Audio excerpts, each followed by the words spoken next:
Paz do Senhor, amada igreja. Amém. Aproveitando de pé como estão, Colossenses, capítulo 1.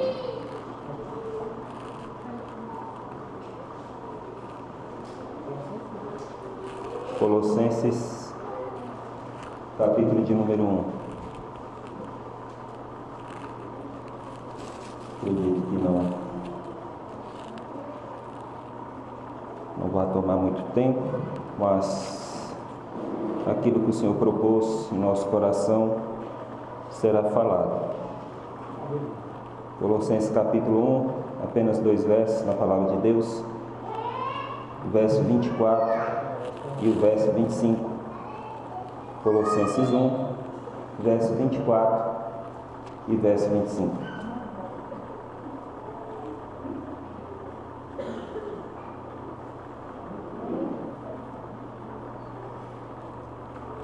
Pois está lendo, os irmãos, acompanhem vossas Bíblias, nos diz assim a palavra de Deus. Regozijo-me agora no que padeço por vós, e na minha carne compro o resto das aflições de Cristo pelo seu corpo, que é a igreja, da qual eu estou feito ministro, segundo a dispensação de Deus, que me foi concedida para convosco, para cumprir a palavra de Deus. Amém? Podeis assentar em nome de Jesus, glorificando o nome daquele que vive e reina. Só o Senhor é Deus.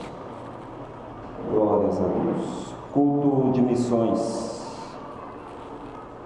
Na realidade é sempre um desafio falar em culto de missões, porque na maioria das vezes nós muito falamos e pouco fazemos, né? Nós muito sabemos da teoria e pouco vivemos da prática. Essa é uma realidade que todos nós estamos, de certa forma, nos acostumando, né? E a todo custo nós temos que buscar a direção do Espírito Santo para poder nos direcionar, para que nós possamos agir, para que nós possamos fazer, para que nós possamos anunciar aquilo que nos foi anunciado. Glórias a Deus. E ao ler essa passagem de Paulo, como sempre, Paulo sofrendo dificuldades nos ministérios, as igrejas que Paulo pastoreava, as igrejas que Paulo liderava, eram igrejas que tinham o seu lado espiritual e de grande bênção elas, mas todavia a maioria dessas igrejas tinham falhas gravíssimas, tinham problemas terríveis, tinham problemas que Paulo tinha que ser mais enérgico, mais duro, mais tenso no trato. E também havia igrejas que, ao contrário, Paulo tinha que corrigir, porque era uma necessidade, mas ele elogiava muito mais do que corrigir. E isso nos mostra uma realidade real. Só o Senhor é Deus. Que aonde a igreja ela é formada por seres humanos, e onde há ser humano haverá problemas. Haverão falhas a ser tratadas, haverão problemas a ser solucionados. Só o Senhor é Deus. E quando nós lemos esse versículo 24, nós vamos ver que Paulo, ele vai dizer o seguinte: regozijo-me agora no que padeço por vós. O interessante é que Paulo, ele começa falando que ele se alegra em sofrer. Paulo, ele está dizendo para aquela igreja: eu me alegro por sofrer por vocês. Eu me alegro por sofrer juntamente com vocês. Só o Senhor é Deus. E isso nos mostra uma realidade que muitas das vezes nós não percebemos e estamos vendo de outra forma. Só o Senhor é Deus. E que realidade é essa? Que Paulo, ele mantinha a alegria por sofrer na obra de Cristo. Paulo, ele era alegre por padecer, por poder ter a oportunidade, por poder ter a chance de sofrer as angústias do ministério. E quando nós falamos de missões, como a própria palavra já diz, é uma missão, haverão angústias a ser sofridas também. Haverão dificuldades a ser encaradas também. Não há como fugir disso. E muitas das vezes, quando nós falamos de sofrimento e As pessoas meio que não entendem, não conseguem ligar as duas coisas. E isso se dá muito, porque alguns hoje, eles encaram o ministério, eles encaram a obra de Deus como um dos sofrimentos mais terríveis que existem. Você pode conversar com pessoas mais vividas e a primeira coisa que ele vai falar é difícil, é complicado. Você não sabe o que eu passo, você não sabe o que eu vivo. Você não entende os sofrimentos que dia após dia eu tenho que enfrentar. E quem ouve de fora, a impressão que tem é a seguinte: rapaz, se ele que está dentro não está aguentando e eu que estou fora vou entrar para quê? Se ele que está dentro está reclamando e eu que estou aqui fora sossegado, vou procurar isso para quê? E aqui é que entra a grande diferença do apóstolo chamado Paulo. Porque Paulo, ele sofria pela obra de Deus, mas Paulo não sofria sem esperança naquele que fez a obra. Enquanto Paulo sofria as angústias do ministério, da missão que lhe foi confiada, ele se alegrava porque Cristo Jesus o havia comissionado. Só o Senhor é Deus. Nós vamos entender isso perfeitamente quando Paulo, no capítulo 3 de 1 Timóteo, ele vai dizer que aquele que deseja o episcopado, boa obra, deseja. Paulo não está anunciando as dificuldades do ministério ali. Ele está falando: você quer? Boa obra é. Você deseja isso? Ótima, excelente obra é. E consequentemente, porventura, ele vai à frente listando as dificuldades. Mas conforme eu disse, Paulo, ele entendia que os sofrimentos que ele passava aqui era passageiro. Nada dura para sempre. Paulo entendia que aqueles sofrimentos eram necessários para que se cumprisse a palavra de Deus. E quando nós olhamos no exemplo que eu falei, que muitos hoje encaram com sofrimento, encaram com angústia, encaram com tristeza, você não ouve esperança dos lábios daqueles que só sabem falar: estou sofrendo, estou na angústia, e não vê alegria, não vê esperança. Nós começamos a ver algo interessante. Por que eles agem diferente do que o apóstolo Paulo agiu? Exatamente porque lhes falta algo. E é o que? Gratidão. Nós temos vivido a obra de Deus excelentemente, vindo aos cultos constantemente, participando das orações fervorosamente, sentindo o poder de Deus em culto como esses maravilhosamente. Mas muitas das vezes, quando nós saímos da porta para fora, a gratidão some do nosso coração. E nós só lembramos dos problemas e das dificuldades que ficaram lá fora.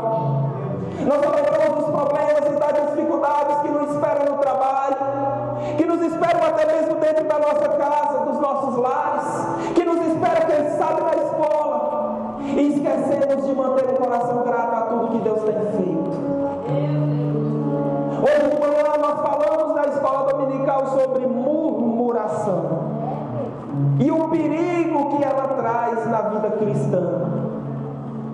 De todos os problemas que o cristão pode passar, talvez esse seja o mais perigoso, porque ela não escolhe idade, ela não escolhe tempo, ela não escolhe estação, ela não escolhe classe social, ela não quer saber se o tempo está bom ou se o tempo está ruim, porque há pessoas que reclamam quando está ruim, mas também há pessoas que só sabem reclamar quando tudo está bom.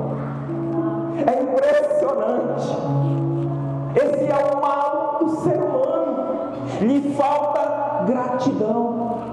Paulo, ele era grato em Jesus Cristo, porque ele vai dizer que dava graças ao que tinha lhe confortado, Cristo Jesus, porque esse foi fiel a ele, lhe pondo em um ministério. Olha por que Paulo era grato a Jesus, porque Jesus lhe confiou uma obra nas mãos. A gratidão de Paulo não estava no dinheiro, no emprego, no status, nem qualquer coisa, não. A gratidão de Paulo estava em olhar para ele, um fariseu perdido, um pecador inveterado, um homem sem solução, um homem iracudo, sendo transformado num homem paciente, num pregador do Evangelho, num homem que podia dizer: eu trago as marcas de Cristo sobre mim. Essa era a gratidão do apóstolo Paulo. Gratidão por ter ministério. E a nossa gratidão diariamente, irmãos, é pela salvação em Cristo Jesus e principalmente por ter uma missão em nossas mãos, de poder anunciar o Evangelho que nos salvou, de poder mostrar ao mundo, não através de nossas palavras, mas através de nossos lábios, através da nossa alegria no Espírito Santo, que Jesus vive e reina e modificou o meu ser e o meu viver. Gratidão. Paulo, ele reconhecia que a força dele não era dele mesmo. Paulo, ele entendia que a força que ele tinha não era dele próprio, mas de Cristo Jesus. Eu acho interessante, pastor, que Paulo se glorificava não da força. Eu acho interessante, irmãos, que Paulo não se glorificava da capacidade, mas Paulo se glorificava da sua fraqueza. Porque quando ele estava fraco é que ele estava forte em Cristo Jesus. Quando ele não se sentiu nada, um ninguém, um miserável, é que Jesus tomava ele nas mãos, o capacitava e mostrava o poder de Deus em sua vida. É no pouco. Jesus não quer gratidão no seu muito. Jesus quer gratidão na sua sinceridade. Mostra a Ele quem de fato você é. Mostra a Ele quem de fato você é. E assim que nós possamos dizer, conforme Paulo disse: tudo posso naquele que me fortalece. Tudo posso em Cristo Jesus, porque Ele me fortalece. O segundo ponto de gratidão de Paulo é porque agora ele olhava para o presente, com vistas no passado, e ao mesmo tempo com um olhar no futuro. E ele entendia que ele foi transformado por Cristo Jesus. Glória a Deus! Ele entendia que aquele Paulo de Tarso não era o Saulo outrora, que perseguia cristãos com carta nas mãos, mas agora era o Paulo, um homem sem presença, um homem que os historiadores dizem que era baixinho, corcundinha, calvo, não tinha presença nenhuma, mas que quando abria a boca, demonstrava a fraqueza diante de Deus, demonstrava a necessidade e principalmente ele anunciava o poder do Evangelho que o libertou e o fez vencedor em Cristo Jesus.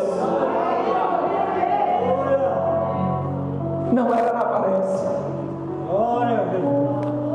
era na falta que Cristo glorificava o poder dele naquele homem. Paulo entendia que tudo havia mudado na vida dele. Por isso em Romanos 8 ele vai dizer: olha só, igreja de Roma, eu digo a vocês, prestem atenção no que eu vou dizer, igreja de Roma: nenhuma condenação há para os que estão em Cristo Jesus e que não andam segundo a carne, mas segundo o Espírito de Deus. Quem poderia acusar aquele homem? Quem pode acusar aquele que Cristo libertou?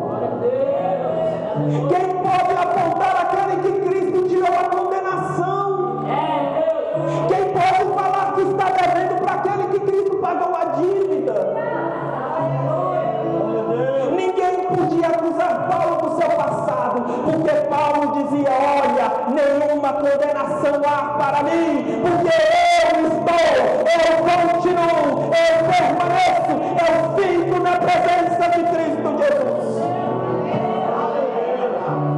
Não havia nada que pudesse acusar aquele homem. O terceiro ponto de gratidão de Paulo é que ele entendia que ele foi mudado, ele foi modificado.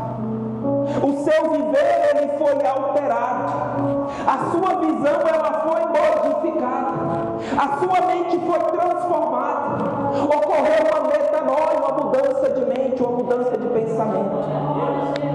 Paulo agora dizia: eu não ando mais por vista, não, eu não ando mais pelo que eu vejo, eu não ando pelo que eu posso pegar, eu não ando pelo que eu conheço ou conheci, eu ando pela fé, e a fé em Cristo Jesus.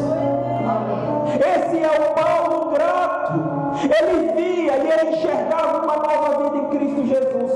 Ele conseguia ver perfeitamente a nova trajetória que Cristo Jesus havia desenhado para ele. Só o Senhor é Deus.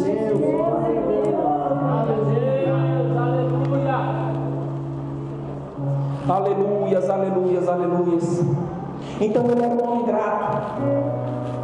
E aí, quando nós continuamos a ler esse texto, nós podemos chegar a um ponto de dizer: meu Deus, pastor, mas como que eu vou conseguir glorificar em meio às minhas angústias? Como que eu vou conseguir glorificar em meio às minhas dificuldades, aos meus problemas diários, aos meus problemas cotidianos? E a resposta é uma só: seja grato a Cristo Jesus. Seja grato ao que Jesus te fez, ao que Jesus continua fazendo e o que Jesus fará sobre sua vida. Só o Senhor é Deus. O Senhor nos entregou uma missão. E essa missão só será completada quando nós mantivermos o foco no autor da nossa salvação. A trajetória de Paulo era interessante, porque ele vai dizer: olha, eu permaneço olhando para o alvo em Cristo Jesus. Eu permaneço olhando para o alvo que é Cristo Jesus. O dono da minha trajetória, o meu ponto final é Cristo Jesus. O meu destino final é o céu, é a Sião celestial. O meu lugar de descanso não é aqui, é juntamente nas mansões, com todos os santos, com Cristo Jesus, com Deus Pai, com Deus Espírito Santo, com Deus Filho, com os santos anjos que ali estão. Esse é o fim da minha trajetória. É ali que eu terei que chegar. Então Paulo ele se mantinha focado. O interessante de você ler as cartas de Paulo é que você vai ver que Paulo ele vai falar da vinda de Cristo de uma maneira interessantíssima. Ele fala da vinda de Cristo com esperança. É como se Paulo estivesse escrevendo ali a carta, falando da vinda de Cristo e pensando: a qualquer momento eu não vou terminar nem a frase e Cristo vai abrir esses céus, ele voltará e arrebatará a amada igreja dele, a noiva santa, bendita e imaculada. Glória a Deus, aleluia. E hoje, irmãos, nós vivemos numa pressa tão terrível que às vezes falta a esperança da vinda de Cristo Jesus em nosso coração. Nós achamos que Cristo vai voltar daqui a 30 anos, muitas das vezes. E não é, irmãos. A nossa esperança, a nossa vida, a nossa fé tem de ser no ponto de entender que Jesus Cristo pode voltar a qualquer segundo, a qualquer minuto. Talvez o culto não termine e as trombetas toquem e eu e você estejamos lá louvando a Deus. Mantenha essa chama de esperança, esse foco em seu coração. Porque somente fazendo isso, você pode entender o versículo 25, do qual eu estou sendo feito ministro, segundo a dispensação de Deus, que foi me concedida convosco, para cumprir a palavra de Deus. Paulo ele vai dizer anteriormente, no final do versículo anterior, que ele cumpria as aflições de Cristo pelo corpo dele, através da igreja. Só o Senhor é Deus. E o interessante que nós devemos ver aqui é que quando ele fala de cumprir as aflições de Cristo, Paulo ele não está se referindo à obra expiatória de Jesus. Paulo não está dizendo: olha, a obra de Cristo Jesus tem que se completar e ela vai se completar em mim. Não é isso. Paulo não está se referindo ao que Jesus Cristo fez na cruz, porque aquilo lá, aquela obra já está completa. Ela já foi finalizada. Ela já foi entregue a todos os homens. Mas o que Paulo está falando aqui é através do corpo de Cristo Jesus, que é a igreja do Senhor. É assumir os sofrimentos da igreja de Cristo Jesus, para que assim ele possa sentir o que Cristo sentiu enquanto esteve aqui, para que assim ele possa entender as lágrimas que Cristo derramou naquele jardim, para que assim ele possa compreender o que moveu Jesus a descer do céu para salvar uma humanidade perdida e pecadora. Assim ele estaria completando. E uma das melhores formas de completar essa obra é sofrendo e entendendo que nós somos um testemunho vivo da obra de Deus. Glória a Deus. E há pelo menos duas formas de se aprender e ensinar. E a primeira delas, quando nós falamos de Jesus Cristo através da pregação, nós tornamos o nome de Jesus conhecido, o nome de Jesus acessível, o nome de Jesus reconhecido aonde quer que nós formos. Talvez as pessoas nunca ouviram Jesus, nós falamos de Jesus, ele fala: agora eu sei quem é Jesus. Eu sei que você está me apresentando um Deus que tudo pode, tudo fez e que me salvou quando ele se converte. E há também uma segunda forma, que é quando nós aprendemos, e é essa que Paulo está falando, a sofrer as angústias da missão, vendo e entendendo que a cada dia que passa, o Senhor requererá mais de nós. E quando nós falamos de missão, e agora saindo do foco do missionário Paulo, como que nós temos visto a obra? Muitas das vezes nós oramos pelo pecador, mas não choramos mais por ele. Nós oramos por aquele que está perdido, mas se torna uma oração vazia, sem sentido, sem entendimento. Simplesmente oramos por orar. Não sentimos a dor que Jesus Cristo sentiu ao olhar para Jerusalém que rejeitou a sua palavra e dizer: ó Jerusalém, quantas vezes eu quis te ajuntar debaixo das minhas asas, como a galinha ajunta os pintinhos, mas tu não quiseste, tu me rejeitaste. Ou quem sabe quando ele ressuscita Lázaro, havia sim a dor de um amigo perdido, mas ali a incredulidade é que disparou o choro nos olhos de Jesus. Jesus estava a ponto de fazer um grande milagre, mas aquele povo estava disperso, sem entender quem estava ali. Por isso que Jesus chora, porque ali só havia incredulidade. E muitas das vezes, irmãos, nós não choramos mais por aquele que está perdido. Nós devemos chorar como Jesus chorou quando não creem. Nós devemos buscar as almas com lágrimas nos olhos. John Knox, ele vai dizer uma frase interessante. Ele, ao orar pela Escócia, ele diz o seguinte: Senhor, dá-me a Escócia, senão eu morro. Senhor, me entrega a Escócia, senão eu morro, Senhor. Aquele homem, ele vivia a missão que Deus lhe entregou. E com choro e roubos ele clamava pelas almas que se perdem. Para nós hoje tem se tornado natural ver almas descer ao inferno, irmãos. Talvez você não concorde comigo no que eu estou falando, mas é a pura realidade.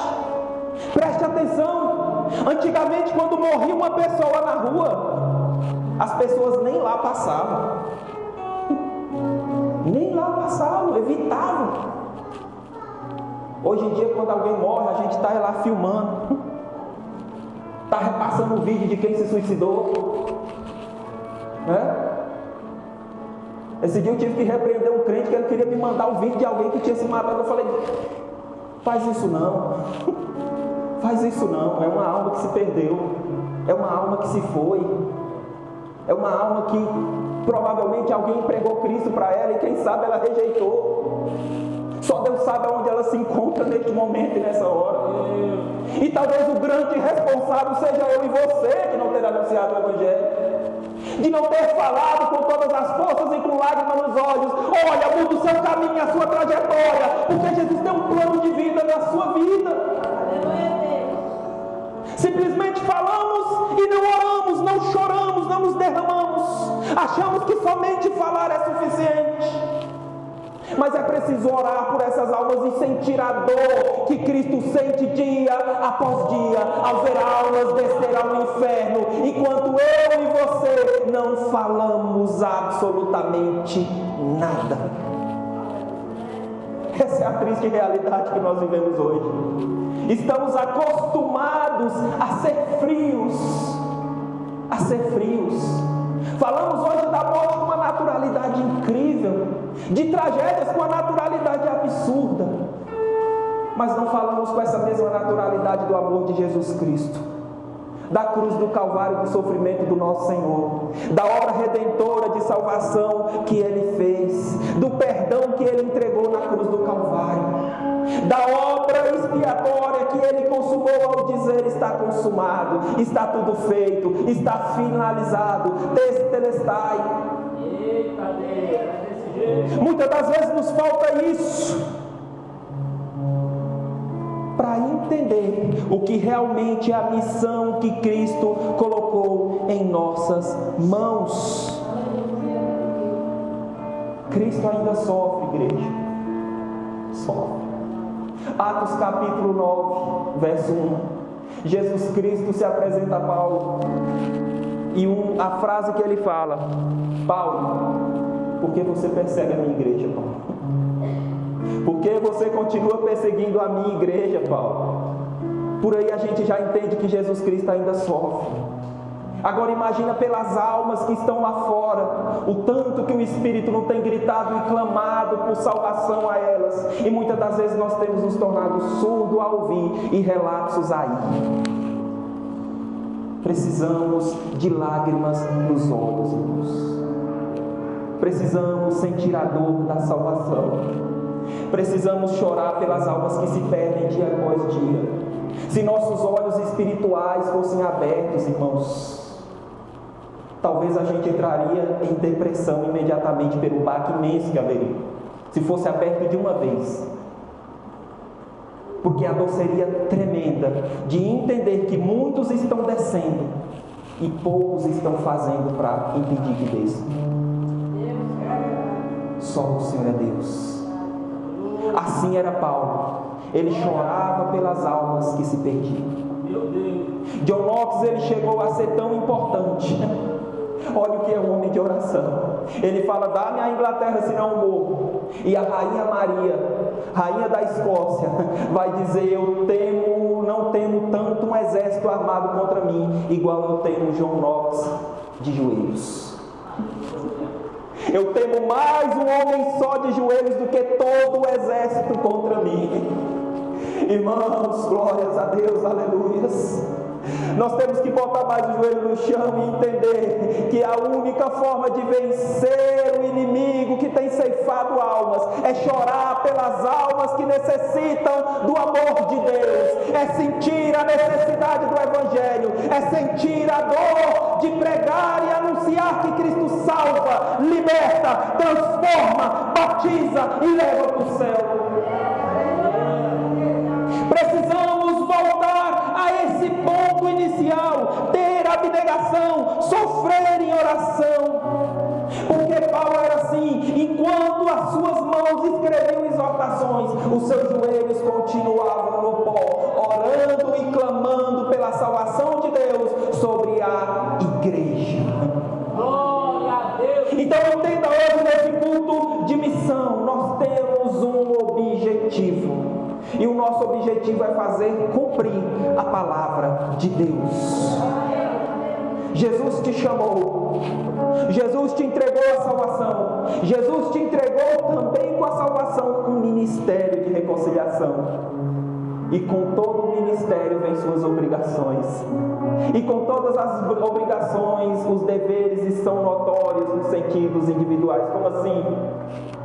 Há obrigação e no meio das obrigações há atribuições a serem feitas.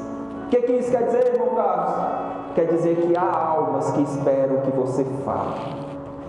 Quer dizer que há almas que esperam que você pregue. Quer dizer que há almas que só serão convencidas quando você chorar por elas, quando você clamar por elas, quando você anunciar o Evangelho de Deus a elas. há almas esperando. Há almas esperando. Amém? E assim que Deus abençoe a amada igreja de Cristo Jesus.